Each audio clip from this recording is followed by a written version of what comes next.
cold winter months have you a bit depressed? Well, I have some spiritually uplifting news for you. Catholic Family News is going to be hosting a conference in sunny, warm Orlando, Florida, March 1st and 2nd.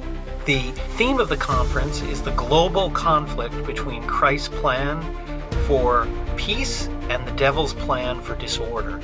We all sense that there is a great global conflict going on. This conference is an opportunity to step back from the details and look at the writings of an Irish priest from 100 years ago, Father Denis Fahey, who wrote about this global conflict and essentially predicted many of the things we're living through today. We have an excellent lineup of speakers, including both myself and Chris Ferrara from Church and State, as well as Father Michael McMahon, Father Matthew Panos, Mrs. Childs, Dr. Peter Kwasniewski, Mary Rundis, and Dr. John Rao. There will be a traditional Latin Mass offered publicly each day, so you won't even have to leave the hotel. For more information on the conference, please go to the website of Catholic Family News, where you can find a link to buy tickets. You can also use this QR code. Welcome back to another edition of Church and State with Chris Ferrara and Brian McCall. Well, the last few weeks have been a wild ride. The second administration is, I can't keep up with it. We could do like a 25-hour show probably talking about everything that they've done in the past 2 weeks. It's as if he spent the last 4 years creating a vast to-do list of all the things he should have done during his first term. So actually, we can see how in Providence, the fact that he was out of office for 4 years might end up being a good thing. That's a good point. He may be more effective. Because we had 4 years of the lunatics running the asylum. The American people are horrified. They totally rejected these fools, these incompetent lunatics, and put Trump back in. Only the second time in U.S. history that a president has served non-consecutive terms. Yep. He wins the popular vote. So basically, it was providential that people got to see what this country would be like if the Democrats were running everything. Right. And it was an insane asylum. Exactly. So now Trump is in there, and he's had 4 years to figure out how to get rid of the deeply entrenched permanent bureaucracy. And the leftist lunatics are screaming like someone in the process of being exorcised by a Catholic priest. It may be more than an analogy, but interestingly, I want to talk, there's so much we could talk about, but I'd like us to focus on one thing. And there's a famous quote, I'm sure you're familiar with, John Adams: "We are a government of laws, not of men." And I think I understand what he was trying to say, but I think it's an incomplete thought, right? We as lawyers tend to focus on change the words, change the law, what's it say? But laws don't exist and don't mean anything in the abstract. A law in a statute book doesn't actually do anything. You really need a government of people to make those laws real. And in law school, I always talk to my students about the law in the law in the books, the law in practice. Like the law as we meet it is mediated through human beings. And that's something I think, one of the things we were just talking about, I think he learned from his first term, that the people administering the law, the people executing the law in the executive branch have an incredible effect on what the words mean. So Congress doesn't do much, but they can pass a beautiful statute that we might say, this is wonderful, it does everything, but its actual effect will depend on the people who work for the federal government and enforce or administer that law. So he really seems to be focused on cleaning that up with a lot of different measures. And I like to start with one.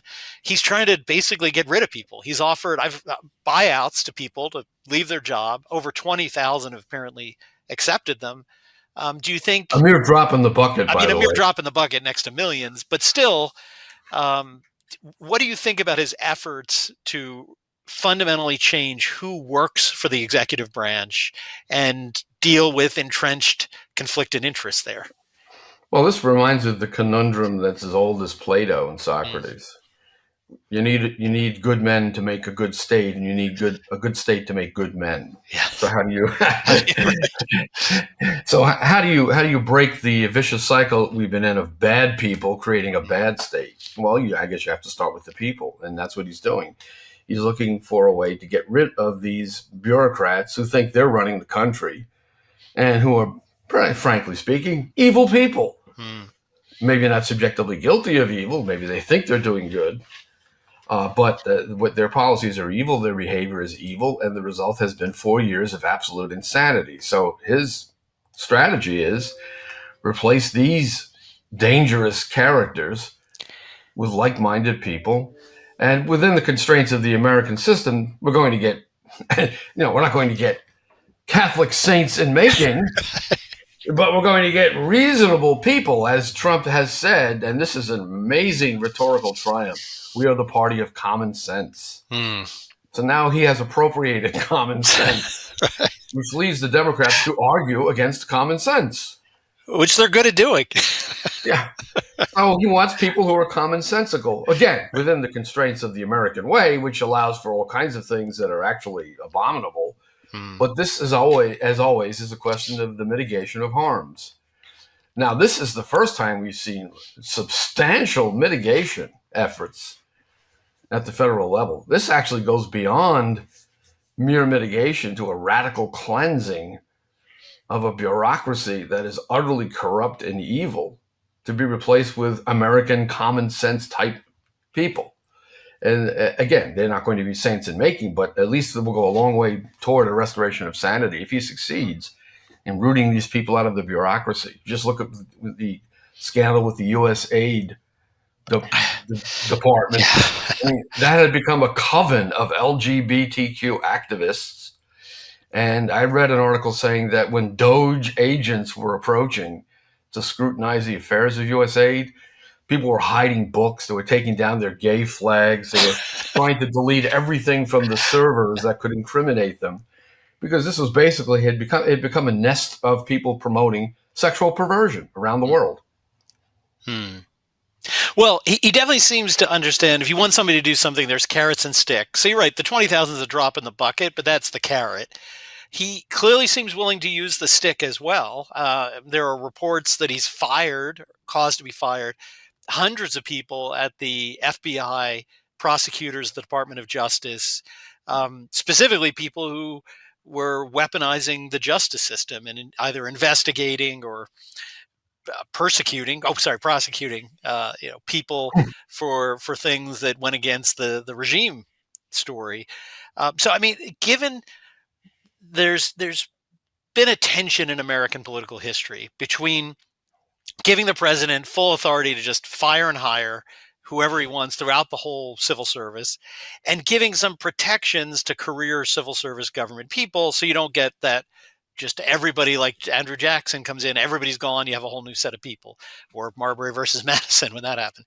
So what do you think, can he strike the right balance between giving people who do a good job protection, and so that we keep good people working in the government, and not letting people get entrenched the way they are? Well, there's a simple way to do that, and the standard is insubordination. So if you're a career employee and you think you have civil service protection, well, you don't have civil service protection if you're given an order and you defy it. You're out. You can't just arbitrarily say you're all fired. Although in many cases you can, because you have probationary employees and non-career officials who can just be shown the door immediately. Although maybe some liberal judge will decide that the president can't hire or fire anybody, that they're permanently in place no matter who they are. I wouldn't put it past these crazy judges. Of course, if he gets to the Supreme Court, the unitary executive theory will prevail. He's going to have a massive amount of discretion to hire and fire whom he chooses. But as to those who are rooted in positions that have career status, give them a command. This is my policy. You will carry it out. If I find that you're defying me, I will fire you for cause. That's how you get rid of it. You could even enforce external conformity on people who hate Trump's guts. But he forces them to carry out his commands. And if they don't, insubordination is a perfect ground for terminating even a career employee. You can't defy the chief executive if he wants to enact a policy and you say no. I know better than the president. I, the unelected official, will run the government as I see fit. So that's probably Trump's strategy with those who resist termination. Give them an order and see if they follow it. There was one fellow who was discovered by, what's his name, the guy who does the exposés. Which guy? Oh, his name escapes me. Yeah. But he did one of these candid camera type interviews with somebody at DHS. Yeah. in a restaurant somewhere. And this fellow was saying, "Oh, we have 100 ways to go around Trump. He doesn't understand the ways that we can defy him." So when that was published, Oh, is the Project Veritas guy? yeah, the Not, Project Veritas yeah, guy. I know who you What mean. the heck's his Yes. name? I Yeah, don't know. I know who you The mean. Project Yes. Veritas guy was now no longer Project Veritas. Right. He's his Right. own thing. Right. So he published that video, and that guy is on administrative leave because he openly declared that he was going to be insubordinate. Bye Right. bye. So that's how you get rid of them. But that's a huge job. And the problem is the timeline. He's basically got 2 years until the off-year elections. Yeah. If he does a great job in the first 2 years, he'll probably keep both houses of Congress. Yeah. But he knows he's got to act now while he has both houses of Yeah. Congress. So, yeah, that's the way to do it. Fire all the ones that are probationary or otherwise terminable at will. And then as to those who are career officials, fire them for insubordination. Or they get in line and do what they're told. So obviously the first step is to get rid of people. And sometimes you just need to get rid of them because they weren't actually doing anything. But sometimes Right. you do need someone to replace them. So it seems like the second step he's making is to clean up the hiring process and to get rid of so-called DEI hiring. So I've always wondered, maybe you can explain it. How is this DEI hiring actually constitutional, right? If we have an equal protection clause, if we have a statute that says you cannot discriminate against people on the basis of various categories, how could there have been a government policy to favor certain races, certain medical conditions, certain, fill in the blank, protected categories? How is that even legal and constitutional? What It's he's not, taking away, obviously. right? It's totally contrary. It's totally unconstitutional, totally contrary to civil rights laws, and they've been getting away with it. And now we know in the educational context, affirmative action has been kiboshed by the Supreme Court. Hmm. You can no longer consider race as a factor in admissions. Of course, they'll find ways around it. They'll ask you to tell the admissions committee about your economic background. I come from the ghetto. Oh, okay, that's a black guy. Let him in. So, there are ways around it, but I mean, if you explicitly discriminate on the basis of race or creed, then of course that's completely unconstitutional. But that's what DEI is. DEI spells DIE, as we know. Right. Okay, I'm going to go out on a limb and I'm going to say DEI, and Trump has inside information, had something to do with that horrific helicopter crash with the passenger jet. There was a female pilot involved. I read an account that she was commanding the flight. I don't know that for a fact. It's alleged, yeah. They scrubbed her social media completely before revealing her name. Again, it was odd because they revealed the two other crew members' names for a long time. They withheld her name, which, again, they kept saying, well, it's because we haven't found the body yet. I was like, well, it's not like you don't know who she was. Right? You could report we don't know if she's dead or alive, but you knew who she was on the plane. But then you're right. Conveniently, after her whole social media platform disappears, then they find the name. I would bet at least even money that she was a DEI hire. She was in some protected class that they favored. And that in that case, since she's white, would be some sort of sexual class. But I don't know. I just don't know. We don't know. But I tell you what, because very little information is being released about it. Yeah. Well, the third thing that I think is the last piece of this, and I'd like to get your thought on whether he can do this, is to just get rid of whole swathes of the federal government. So one of the things he promised on the campaign trail, and is rumored as of yesterday that there's an executive order being drafted, is to get rid of the education department, for example. Now, to what extent can the president just get rid of an entire agency like that? Well, then you're going to have a separation of powers problem. So if Congress created the department and funded it, to what extent can he eliminate the department? Well, he can certainly exercise discretion over how the money is spent, even if it's appropriated as a block to the DOE. He can redirect the appropriations if they're not specifically tied to an earmarked project. And I'm familiar with the history of the creation of the DOE. I don't know if it's a creature of Congress's power, statutory power, or whether it's just a question of funding directed to the executive branch in general for various projects. So he may well be able to eliminate completely the Department of Education. Or I guess what you're saying is keep kind of a shell, and instead of people in Washington directing the money, just block grant it through the department to the states, more or less. That's the way he's going, as far as I can tell. He's Right. heading in that direction, Hmm. block granting the money to the states so that the control of education is returned Right. to the states. The Department of Education, like anything else that the federal government does, achieves exactly the opposite of what its title indicates.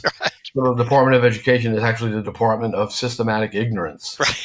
I mean, You know, we live in an Orwellian world, right? The yeah, I Ministry mean, of we're not Truth like is 48th in the world in terms right. of educational standards. Right. Yeah. The First in depart. the world in terms of money spent, 48th in the world in terms of educational standards. Well, it's like the Department of Health should be called the Department of Chronic Disease.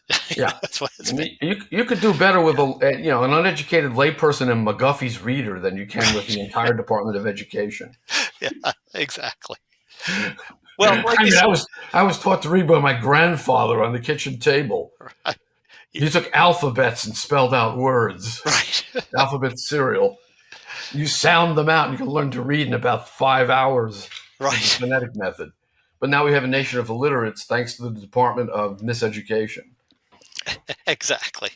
Well, like I said, I think some of what he learned from the first term is you have to overwhelm them. You have to do lots of things really quickly because the Democrats are really only good at sound bites, so they're not really good at actually fighting multiple things on multiple fronts. So No, they're good at screaming yeah, and yelling and complaining about yeah, things. exactly. But it's the same old pathetic figures. You've seen the protests over the U.S. aid dismemberment Mm, by people like Chuck Schumer. mm. And did you see his hilarious bit on inflation? Yes. He holds up he holds up an avocado and says your guac is going to be more expensive. And then he holds up some Mexican beer, and this idiot says most of our beer comes from Mexico. What's more American than beer, for heaven's Right. sake? Exactly. Wow. Well, he obviously, I think, off to a great start cleaning up corruption. But as we say so many times on this show, as goes the state, goes the church. So it's funny how they mirror each other.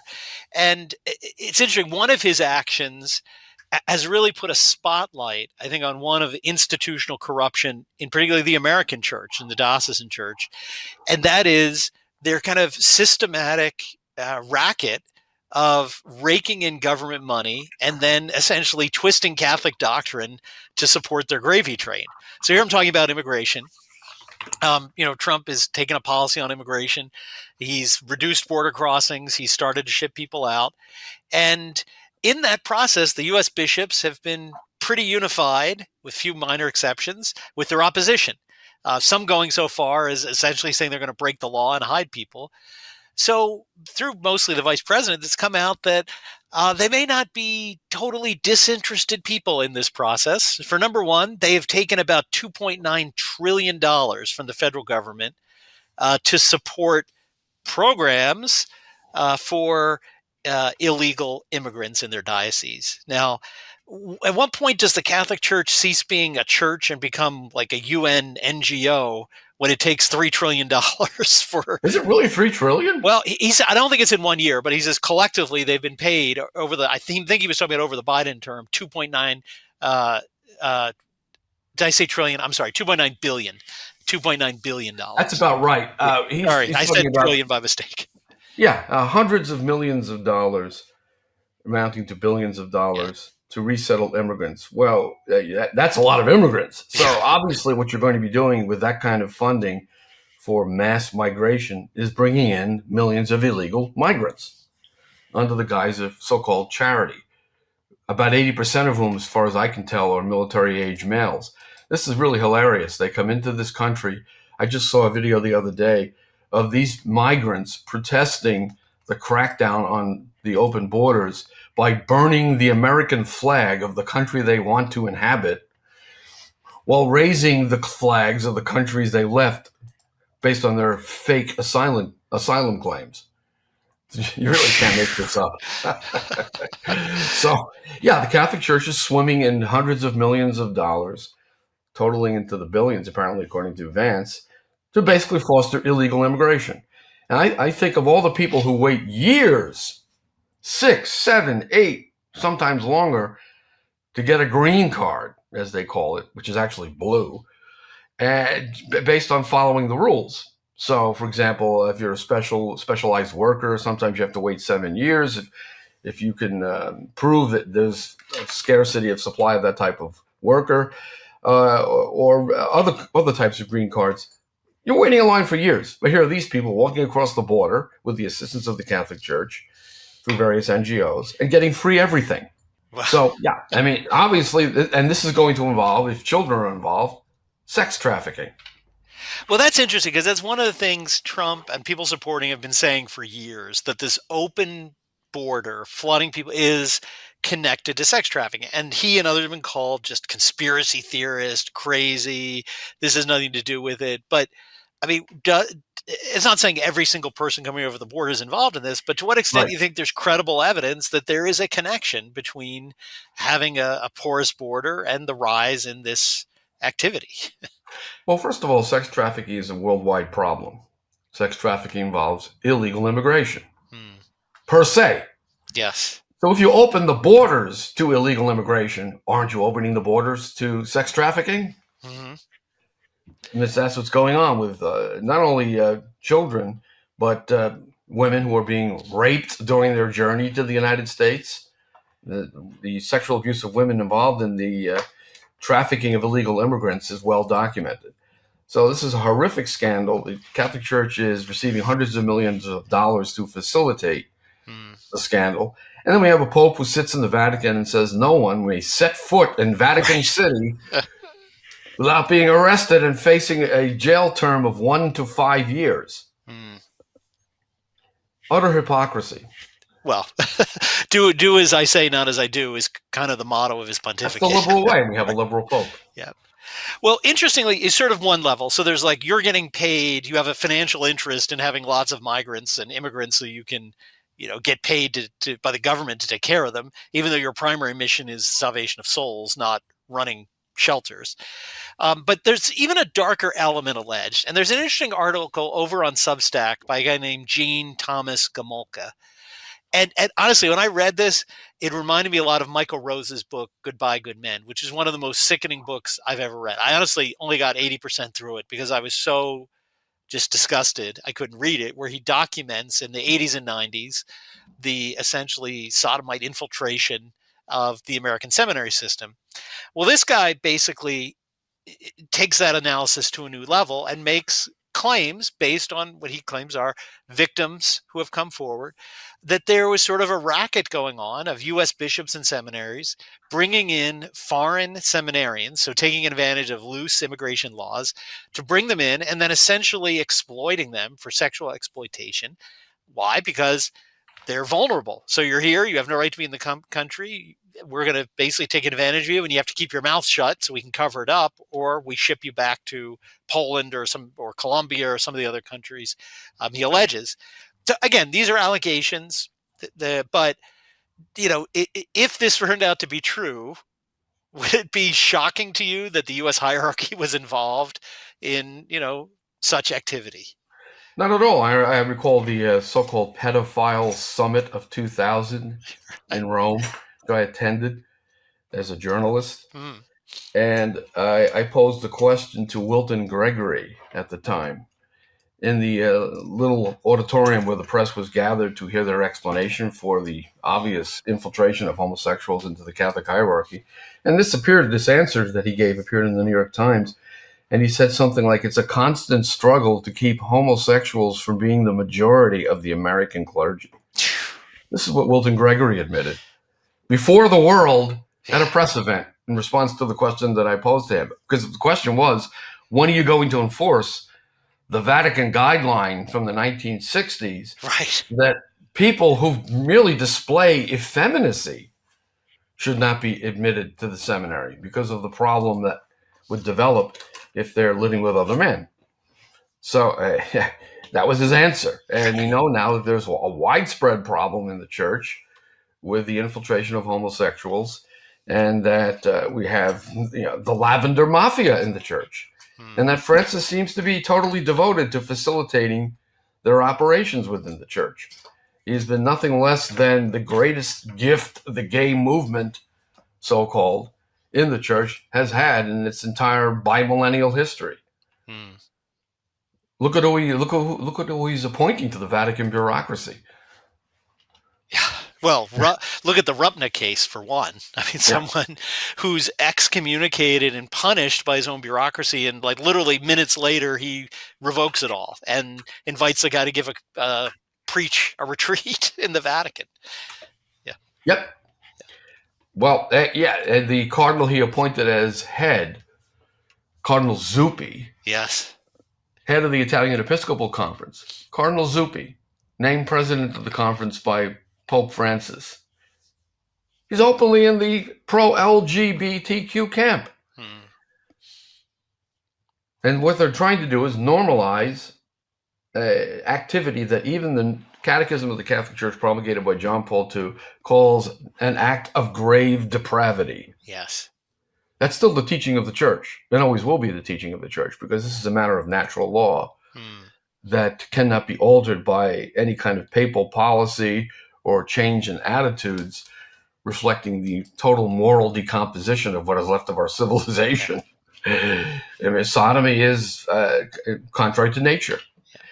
And that's a problem we've had from the beginning when we're dealing with things like this, which is to surrender rhetorical ground on such issues. Hmm.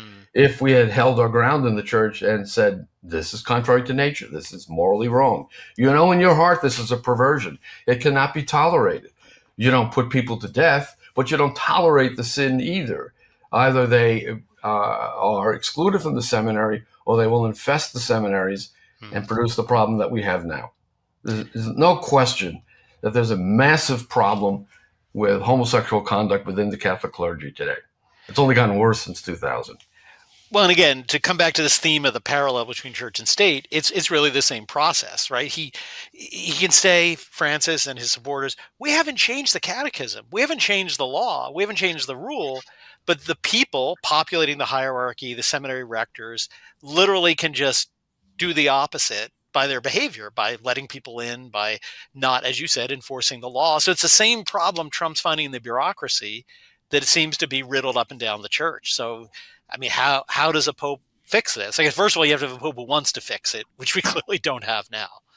But Well, we have a situation in the church now where if a Catholic prelate says something that's staunchly and traditionally Catholic, it's a remarkable surprise. and he's fired. And he's fired. Right. Yeah, and he's fired immediately. So Yeah. that's the situation. This if this is not Yeah. the great apostasy, it's certainly a forerunner of the great apostasy. The great apostasy will be that time when the Antichrist appears, Mm. and Enoch and Elias return to oppose him, and all of the prophecies of the New Testament about the end times will be fulfilled. We're not there yet, but this is certainly a forerunner of that time. Mm. I mean, Benedict himself said it when he was still Pope. Mm. You know, the future of the world is at stake, he said back then. All of the structures involved in moral consensus appear to be collapsing. And he likened our situation, this is back in 2005, to the condition of the Roman Empire at the time of its fall. And he even recited back in 2005 a liturgical formula in use by Catholics at that time, reflecting the situation to the effect of, come, Lord, and arouse thy power Yeah. to save us Mm. from the consequences of what is happening in a civilization that was happening at the time of the fall of the Roman Empire. And Benedict said in 2005, looks like it's happening again. But here we have this reprieve in American politics with Trump. Yeah. So we'll see how long we can stave off the inevitable. No, and again, I think it's an important point because in traditionalist world, we tend to rightly talk about the changes at the Vatican II documents or the novelties they promulgated or this Vatican document or that. Again, they're legitimate points, but I think we sometimes tend to forget the that it's more than the documents, that it's the people running the church. And an example I point to is, every prelate who voted for Sacrosanctum Concilium, which signed the death warrant of the traditional mass, again, maybe not in the exact form that it came about with the Novus Ordo, but empowered it, offered a traditional Latin mass that morning before going and voting. Every, prelate who voted for Digitatis Humanae was, had knew the truth. They were taught it in seminary before that. And so it is the people in the office are really the critical part of most revolutions. And what is it that is affecting these people? I've written about this subject of what the moderns call liberty. Mm, And we see the wave of revolutions that began in 1776, proceeded to France in 1789, throughout Europe in 1848, throughout Latin America, in Mexico, where we had something like the Jacobin repression of Catholics yeah. for 30, 40, 50 years. What is the spirit of liberty? Spirit of liberty is simply this: no longer Catholic. Right. Total emancipation of society from Yeah. the influence of the Catholic Church. Yeah. And now we see the spirit of liberty in the church itself, Yeah. in which members of the church are attempting to distance the church from the Catholic faith, Yeah. to basically decommission the church in the spirit of liberty so that the church itself would no longer be Catholic, if Yep. that were possible. Right. Well, there you have it. Our view about from these last couple of weeks, and I think if on the state side we have reason to be optimistic, hopeful, things seem to be improving. Not yet on the church, and I guess all we can do is maybe pray for a pope whose motto is to make the church Catholic again. Well, someone said about the American Maca system. instead of Maca, it'd be Maca. There was a lawyer on, I think his name was Julian Epstein. He made a very important observation. Actually, no, it was the Canadian guy. That Canadian guy who's like the Shark Tank fellow. I forget his name. He's always on Fox News. Yeah. And he basically said, funny thing about America, and again, within the limits of the American system, when it gets totally screwed up, he said, it fixes itself just like that. Now, again, within limits, of course, but this Sure. is what we have seen with the last election. Yeah. There was a course correction. Of course, the overall drift is always to the left, and the course correction brings you to the right. But that point is still to the left of where it was before. Right. So all we have with Trump is, although this is a much more substantial course correction than previous administrations, we might actually get back to a heading that is reasonably conservative overall, even if there is now acceptance within the Republican Party of the so-called gay lifestyle, and they refer to things like biological males, which is a huge mistake. There are no biological males. There are only men. Right. And those men are by definition biological. So we see that the church, because of supernatural assistance, will radically fix itself and return to a fully traditional orientation. It's just a matter of when and under what circumstances for the church and the world this is going to happen. But it will happen. We say this in every episode. Yep. And it is inevitable. It is. But God's time's not our time. So we'll That's have right. to wait and see. Well, great. There you have it. And we'll be back. I'm sure there'll be a lot of exciting things to talk about in 2 weeks. But until then, thank you for watching. Take care. God bless.